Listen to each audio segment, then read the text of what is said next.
Good morning, everyone. So last Sunday, if you were here, we talked about the burning bush, and Talasha had some people on the stage being the bush, others throwing flames around behind it, fake flames, right? So we acted out the story of the burning bush. And in that, God talked to Moses and asked him to lead the people out of Egypt. And God was going to help him do that. And so that's what our story is today. There were a lot of things that happened before Pharaoh said the people could leave. So each time Moses asked Pharaoh, and Pharaoh did not let the people go, God had Moses perform a great act to show that God was bigger than Pharaoh. There were 10 things that happened, so we're going to try this out. I'm going to ask, let my people go, and you all are going to be Pharaoh and give a very big no. Okay? So let's try that. Let my people go. Perfect. Okay. So, the first time Moses asked Pharaoh, let my people go. No. Okay. And then God had Moses turn the water into blood. Crazy. Okay, so now let my people go.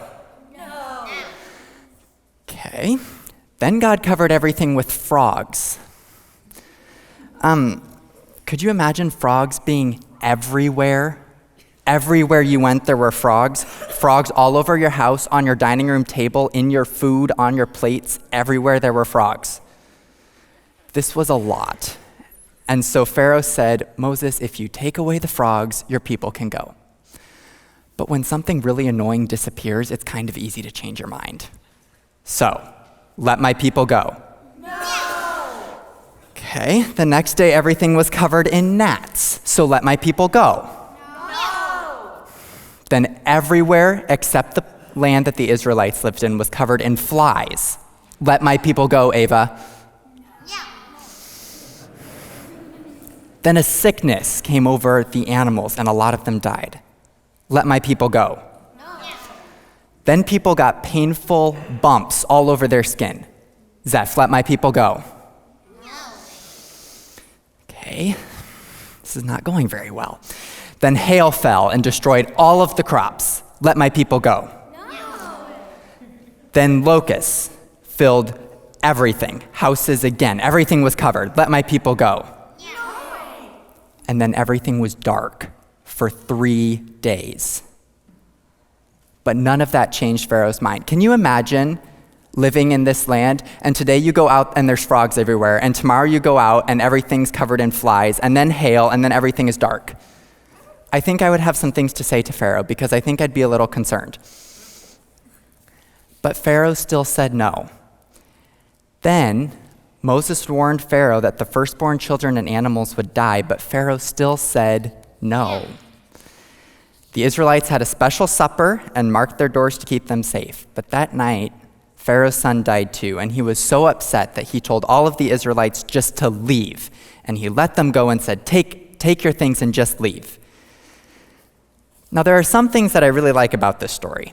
It shows how much God can do. Pharaoh tried to have his magicians do all of the things that God was doing, but they couldn't make it happen. I did a lot of research, and I could not figure out a way to make frogs fill the sanctuary this morning. I really tried.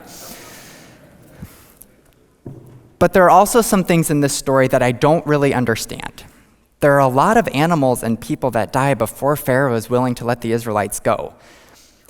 And that's one thing I don't understand, because if God can do all of these amazing things, if God can make all of these things happen, why didn't he just make Pharaoh change his mind? And I don't have an answer for that. Maybe Pastor Phil does, but I don't. And sometimes I think not knowing is okay. Sometimes I think there are times that we don't have the answers, and we just have to wonder and think and try to understand. In Sunday school, you're going to be talking about this story again, so you can keep wondering and keep thinking and see if you can come up with any answers to some of the questions that you have about this story. Let's go ahead and pray.